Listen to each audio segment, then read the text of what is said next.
really fucked video. I'm joking, don't put that in. Welcome to the first episode of Retro Reviews. Depending on the reception of this video, I might do more later on. I should also acknowledge a couple of people before we start this video. One of those people are one of my mates who let me borrow two of his games, which is Banjo-Kazooie and Legend of Zelda. And another big person who will be contributing to this video is my editor for this one. His name is Killen. I would also like to acknowledge him. So yeah, I would like to acknowledge these two people because these two people actually have helped.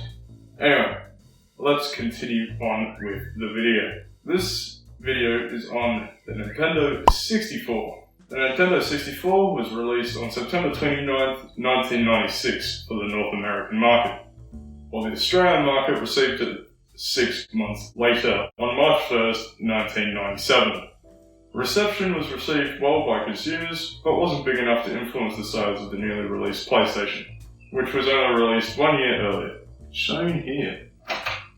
But unlike the PlayStation, the Nintendo 64 showed the world that games weren't just limited to former 2D style, but also to be able to be moved into the 3D universe. Old titles were also popular on the N64, with games like Quake, Doom, and GoldenEye available on the N64. Turning on the system after 10 years is truly nostalgic. Everything from inserting the games and getting the startup, to playing with mates and competing with family. Atari claimed that its new console, the Atari Jaguar, was true 64-bit. While this statement was true to an extent, it was only for marketing's sake.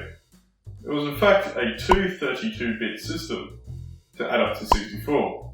Well, the Nintendo was true 64 with one processor, which was the 64-bit processor.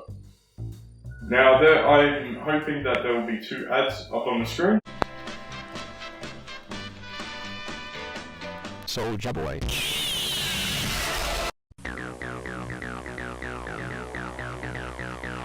Which will show you guys the marketing towards consumers.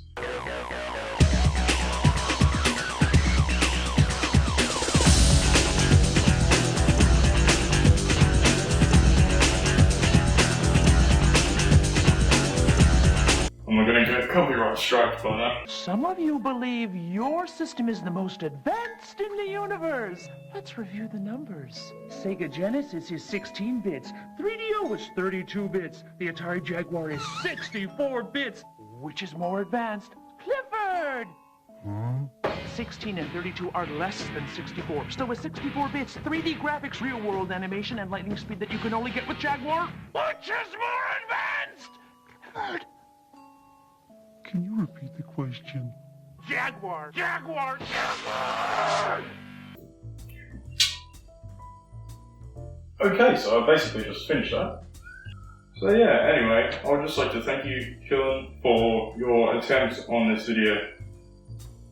And I'd also like to thank all you viewers for staying tuned until the end of the video. And I hope you enjoyed this quick 3 to 6 minute video. Anyway, that is me, and I'm going away to go neck myself in the bath. Jaguar!